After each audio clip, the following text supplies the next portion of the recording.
निर्जला एकादशी व्रत कथा। भीमसेन व्यास जी से कहने लगे कि हे पितामह, भ्राता युधिष्ठिर, माता कुंती, द्रौपदी, अर्जुन, नकुल और सहदेव आदि सब एकादशी का व्रत करने को कहते हैं, परंतु महाराज, मैं उनसे कहता हूँ कि भाई, मैं भगवान की शक्ति, पूजा आदि तो कर सकता हूँ, दान भी दे सकता हूँ, परंतु भोजन के बिना नहीं रह सकता। इस पर व्यास जी कहने लगे कि हे भीमसेन, यदि तुम नरक को बुरा और स्वर्ग को अच्छा समझते हो तो प्रति मास की दोनों एकादशियों को अन्न मत खाया करो।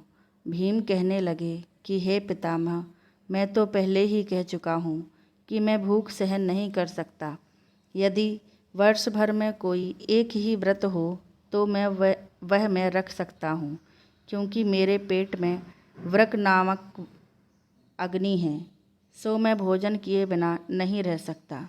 भोजन करने से ही वह शांत रहती है, इसलिए पूरा उपवास तो क्या, एक समय भी बिना भोजन किए रहना कठिन है। अतः आप मुझे कोई ऐसा व्रत बताइए जो वर्ष में केवल एक बार ही करना पड़े और मुझे स्वर्ग की प्राप्ति हो जाए। श्री व्यास जी कहने लगे कि हे पुत्र, बड़े बड़े ऋषियों ने बहुत शास्त्र आदि बनाए हैं, जिनसे बिना धन के थोड़े परिश्रम से ही स्वर्ग की प्राप्ति हो सकती है। इसी प्रकार शास्त्रों में दोनों पक्षों की एकादशी का व्रत मुक्ति के लिए रखा जाता है।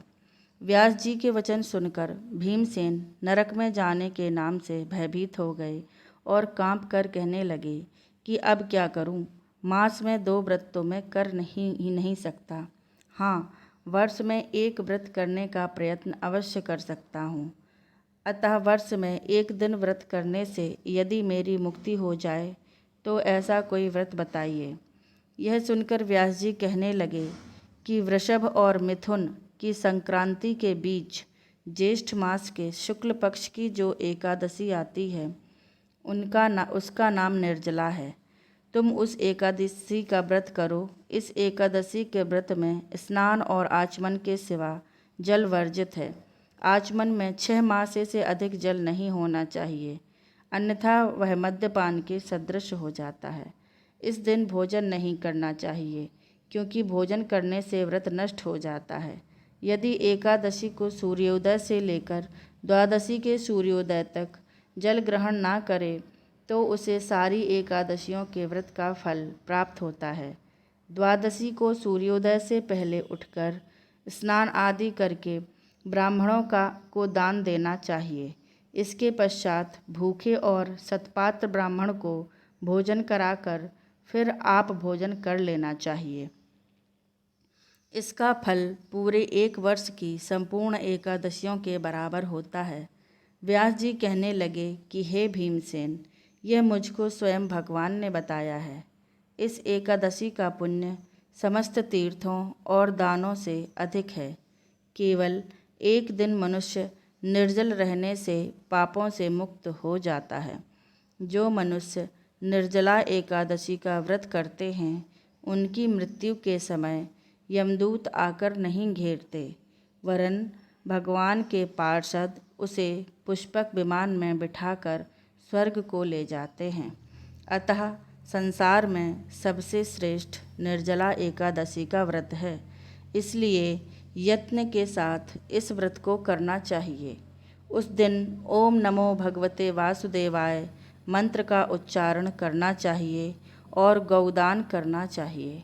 इस प्रकार व्यास जी की आज्ञानुसार भीमसेन ने इस व्रत को किया। इसलिए इस एकादशी को भीमसेनी या पांडव एकादशी भी कहते हैं। निर्जला व्रत करने से पूर्व भगवान से प्रार्थना करें कि हे भगवान, आज मैं निर्जला व्रत करता हूँ, दूसरे दिन भोजन करूँगा। मैं इस व्रत को श्रद्धापूर्वक करूँगा, अतः आपकी कृपा से मेरे सब पाप नष्ट हो जाएं। इस दिन जल से भरा हुआ एक घड़ा वस्त्र से ढककर स्वर्ण सहित दान करना चाहिए।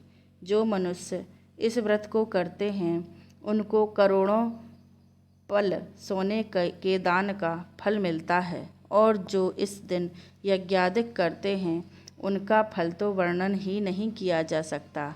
इस एकादशी के व्रत से मनुष्य विष्णु लोक को प्राप्त होता है। जो मनुष्य इस दिन अन्न खाते हैं वे चांडाल के समान हैं, वे अंत में नरक में जाते हैं।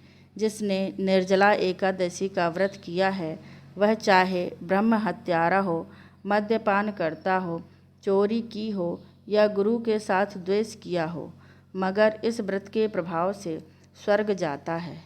हे कुंती पुत्र, जो पुरुष या स्त्री श्रद्धापूर्वक इस व्रत को करते हैं उन्हें अग्रलिखित कर्म करने चाहिए।